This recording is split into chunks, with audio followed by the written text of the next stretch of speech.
This is my story of living with type 1 diabetes. I was diagnosed with type 1 diabetes in October 2002, but before, in July 2002, I was on a family holiday in Wales. I was just watching my parents playing table tennis, and while I was watching them, I had this thought: there was nothing wrong with me. What do I mean by that? There was nothing wrong with me, I wasn't ill, I was absolutely fine.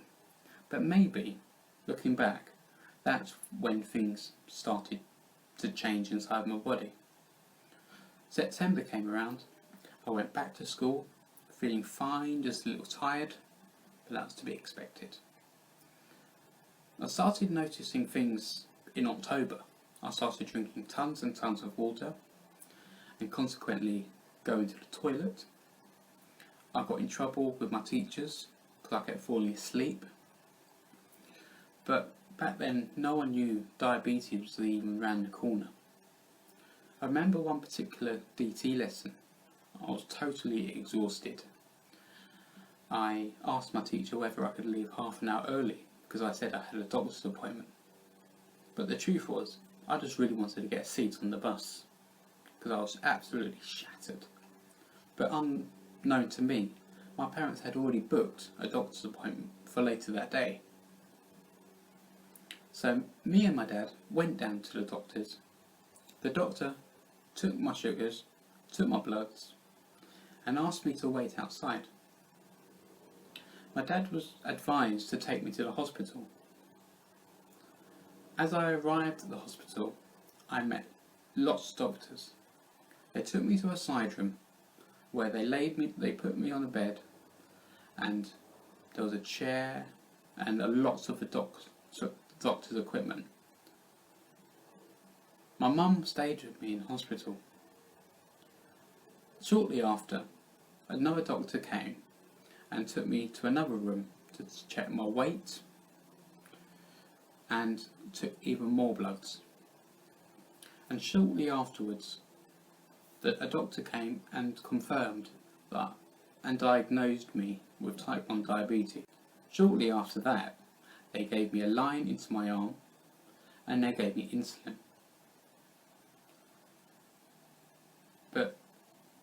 And things back then were just a bit confusing because I was only 12, 13, and before I didn't even know the word type 1 diabetes, and now trying to get my head around a new way of life. So it got to about 1 o'clock in the morning, and was just taken to the children's ward. The noise was absolutely unbelievable. Screaming, crying, and to make matters worse, trying to get to sleep was impossible.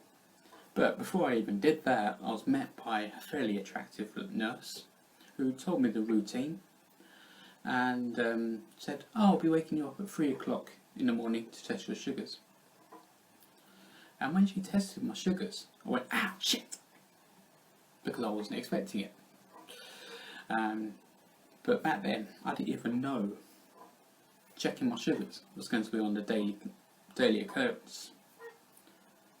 And that was the last time I even saw the fairly attractive nurse. So the next morning, I woke up to the sounds of screams and crying. The nurse had already spoken to my mum about I mustn't go for breakfast until the nurse had returned with the insulin and a blood glucose monitor to check my sugars. But it seemed like I waited for an age for them to come. But as soon as that happened, I was able to go and get some toast. Later that day, I met the diabetic doctor, Dr. Banerjee, who told me, Adam, I'm very sorry you have type 1 diabetes, but I'm sure you don't want to be in hospital. And I said, too right I don't. And he said, you can go home once you've learnt how to check your sugars and learnt how you can inject. And that day, I learnt they gave me a metal syringe. It was, I don't know why they gave me a metal syringe, because even to this day I've not even used a syringe before. But maybe that was their test, to make sure how much do I really want to leave hospital. And when I was told that I could leave hospital, tears of joy came streaming from my mum and myself's face. I just could not wait to leave home. I could not wait to leave hospital. When I got home, I tested my blood glucose. I can't remember what they were, but all I wanted to do was play football.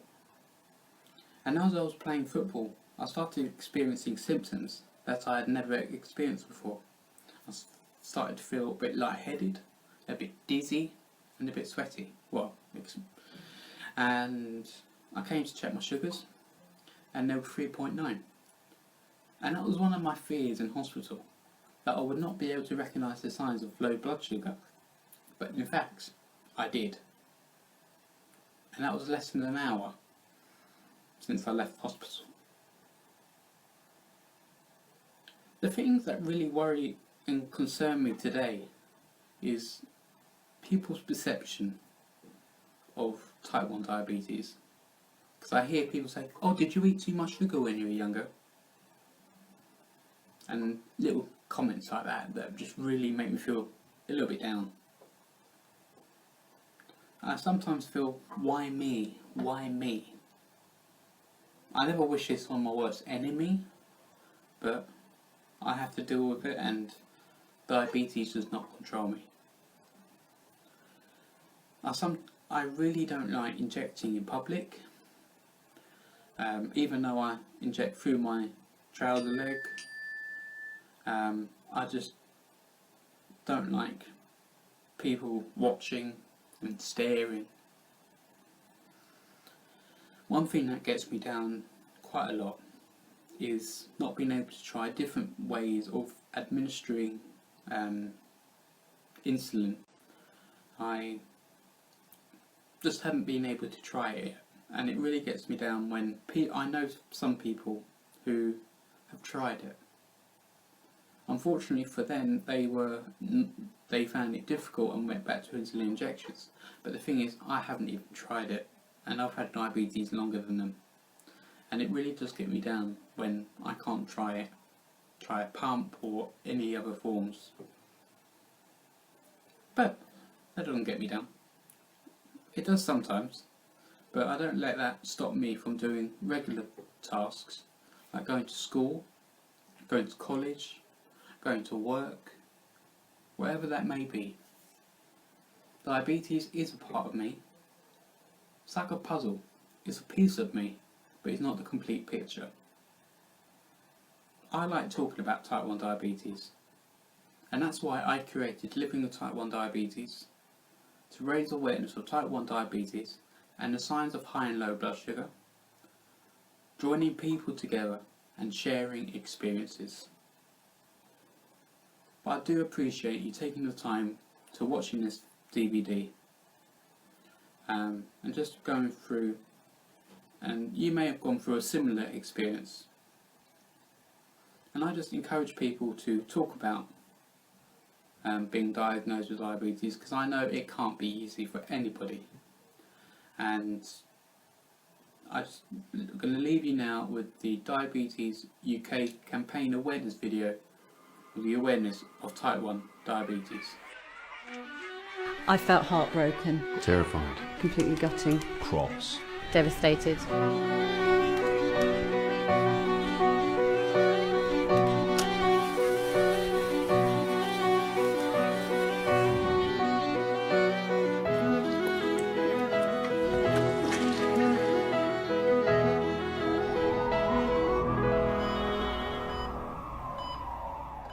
I'm one of thousands of children who has a thing called type 1 diabetes. I didn't do anything to cause my type 1, and I didn't get it because I ate too much sugar.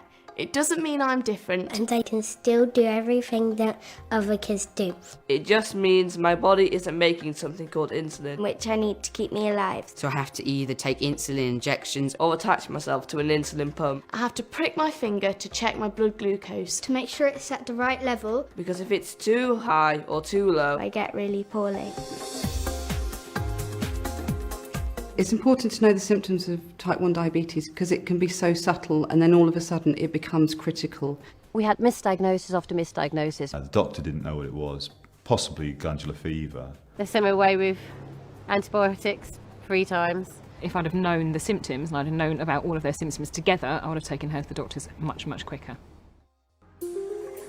A normal kid would be drinking a couple of drinks in the afternoon, he'd be drinking a couple an hour.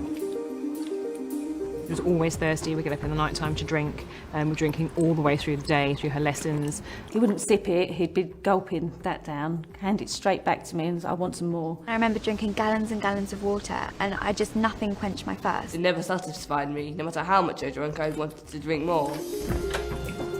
She went to the loo a lot in lessons, but we thought because she was drinking a lot, that's why she was going to the toilet. We'd be up and down the stairs every 15 minutes, every half an hour. Every morning I was getting her up, she was soaked through right to the mattress. What was surprising was that she had wet the bed again and she hadn't done that for months. He does another week and then 10 minutes later he needs to go again. And I'm actually chastising him saying, look, you can hold it now, you can hold it. And of course he can't hold it. They put me on the scales one day and I'd lost like 2 stone. His shorts were falling to the ground. We had to tighten them up with a belt. He'd only just turned 3 and he was sort of back into sort of 18 to 24-month clothes. At the end, he was losing £1 a day. He'd always had a bit of weight on him, a bit of meat on him. And all of a sudden he'd lost all this, and we put it down to growing. She was exhausted all of the time.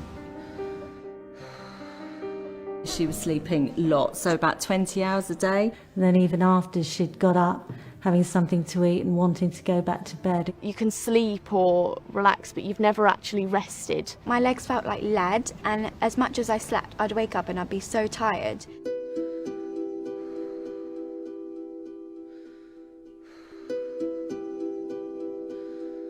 From what I can remember, I seem to black out a period of time before I actually collapsed. It's really important to know about the symptoms of type 1 diabetes because otherwise you could end up, well, dead. This can very fast become a real serious illness.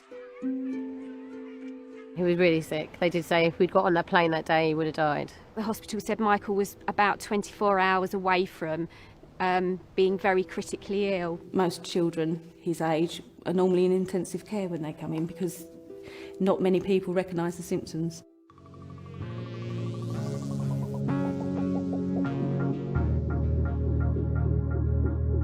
If your child is drinking a lot, if they're going to the toilet a lot, if they're really, really tired and lethargic, it can be type 1 diabetes. If you have any doubts at all, don't think that you're wasting GP's time, go and get them tested. Just ask for a blood test and then you will know. Be determined to get to the bottom of your concerns. Get them to the doctor, get them tested. It's a very simple test. If you don't, it could be very dangerous for them.